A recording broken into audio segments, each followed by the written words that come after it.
nombre es Jorge Iván Fonselarte, estudiante de Derecho de Unicenjín, y vengo a hablarles sobre el capítulo séptimo del retardo y el incumplimiento de las obligaciones del libro de lecciones de Derecho Romano de Carlos Medellín. Como ya les había mencionado antes, voy a hablarles un poco sobre el incumplimiento de las obligaciones. Dentro de ello encontramos la mora. ¿Qué es la mora? La mora es el retraso culpable doloso en el incumplimiento de una obligación. Es evidente que el retraso del incumplimiento de una obligación a quien recae es al deudor. Es decir, que se incurre en mora cuando él no cumple a tiempo por causas que sean imputables. Pero también puede suceder en mora el acreedor cuando éste injustamente se niegue a recibir el objeto de ella. El deudor quería y podría satisfacer el incumplimiento de una obligación. Dentro de estas situaciones existen dos aspectos jurídicos. Primero, la mora deudor, que en latín es la mora debitores. 2. La mora del acreedor, que es la mora de creditores. La mora debitores es aquella situación jurídica en la que se coloca al deudor que había retardado injustificadamente el incumplimiento de la obligación. Una vez fuera exigible, el acreedor lo hubiera requerido por dicho incumplimiento. Dentro de esta situación jurídica encontramos tres elementos indispensables. La obligación fuera exigible por el deudor, que en el retraso del incumplimiento de la obligación se diera por dolo o culpa, es decir, si el deudor incumpliera con la obligación por casos fortuitos o de fuerza mayor, éste no incurriría en mora y podría dispersar de la deuda.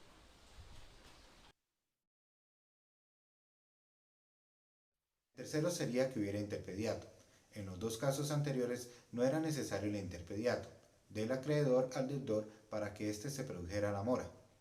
Cuando el deudor se hubiera ausentado sin dejar un representante con intención de perjudicar al acreedor y cuando la obligación provenía de un delito de hurto.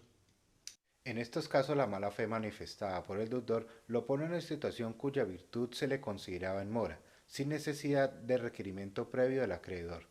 Para que se produjera la mora del deudor, patentiza la diferencia o distinción jurídica entre dos situaciones que no es preciso confundirse, que es la exigibilidad de la obligación y la mora del deudor. La exigibilidad de la obligación es la posibilidad jurídica de pedir cumplimiento de ella. La mora es el estado en que se coloca al deudor por su dolo o culpa, cuando retarda el cumplimiento de la obligación exigible. ¿Qué quiere decir interpediato en el derecho romano? Equivale al requerimiento o comisión judicial. En nuestro derecho civil se exige que en algunos casos para poder constituir al deudor en mora. Consecuencias de la mora debitores. Una vez que el deudor recae en esta situación desfavorable en mora, se modifican ciertos principios ya hemos visto en la responsabilidad civil.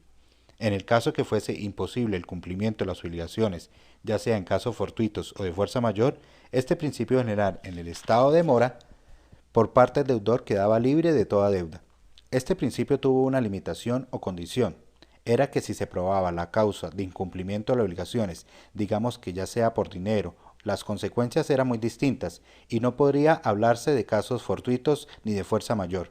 Por lo tanto, no era aplicable la liberación del deudor hacia la deuda, por lo cual se requería que el deudor una indemnización a tales prejuicios al acreedor. ¿Qué pasa cuando esta deuda fuera por deudores? ¿Cuál sería la consecuencia que amerita? Las consecuencias solo se aplicaría para el titular de esta. En conclusión, era la misma ya que fuera que los deudores estuvieran ligados por vínculos de correalidad o no lo tuvieran, si esto se tratara de un objeto divisible o invisible de la obligación, simplemente la deuda que va a cargo del titular de la deuda. Todo esto consistía o se refería a la mora del acreedor, que era el retardo injustificable de ésta aceptar lo que le debía por parte del deudor. La mora de creditores se debía de culpa o de dolo, y no por casos fortuitos de fuerza mayor que le hubiera imposibilitado al acreedor aceptar la cosa acordada por el deudor. Para que esto se convirtiera en mora de acreedores, se debía seguir dos aspectos. Uno, fuese la negatividad del acreedor de recibir el pago fuese injusta. Esto se debía por culpa o por dolo. En segundo, sería que el ofrecimiento del deudor fuese válido por hacerse en un todo a la conformidad de los términos acordados de la obligación. Los efectos de la mora de acreedores era que la cosa aparecía durante mora debitores al acreedor. Los morosos soportaban la pérdida, pero el deudor no era culpable o responsable. en este estado por culpa o por dolo. El acreedor, cuando el objeto de la obligación fuera cosa de género, esto sucedía antes de la mora de acreedor. La purgación de la mora evitoris sucedía al mismo modo de la mora del deudor a la mora creditoris, ya que esto no era permanente a una situación transitoria o para siempre. Cuando esto estuviera el retardo culpable o doloso del deudor, una vez el retardo se sana, la situación de mora debería terminar.